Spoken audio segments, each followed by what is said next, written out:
আমাকে bus stand থেকে নিয়ে গেছে।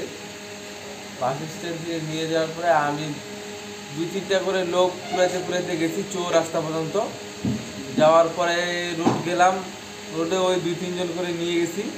পরে তখন তখন আমাকে বলতেছে চলো, ওরা চলে আসবে। নেকমোড় থেকে 2টা গাড়ি আমার আসবাব মানে বাসার শ্বশুর বাসা থেকে জিনিসপত্র আসতেছে, ওখানে আমাদের গ্যাঞ্জাম, ওখানে থাকবো না আমরা। ওখান থেকে তখন ওই আশায় আছি আমি যে আসলে আমি ভাড়াটা নিয়ে আবার বাসা পর্যন্ত পৌঁছায় দিয়ে আসবো। তখন আমাকে দেবাডাঙ্গি পর্যন্ত গেছি, ওখানে 5টা পান বাঁধে নিছি, পান বাঁধে নিয়ে চলে আসছি।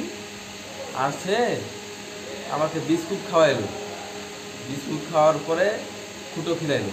ফুটো খাওয়ার পরে ফুটোতে কেমন জানি লাগতেছিল যে পানির এখন মানে তৃষ্ণা উঠছে, এই জন্য আমি পানিটা, এই জন্য আমি ফুটোটা সবটাই খেয়ে ফেলছি।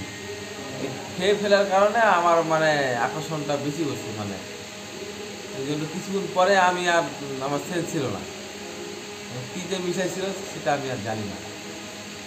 তোমার সাথে কি ছিল আর কি কি নিয়ে গেছে? আমার টাকা পয়সা ছিল, মোবাইল, সানগ্লাস ছিল, মোবাইল ছিল, আর অটোটা না? আর অটোটা ছিল। তোমার নাম আর তোমার বাসা ছিল, জুতাও নাই, সব কিছু, খালি মানুষটা করেছিল। নাম, তোমার নাম আর বাসা তোমার?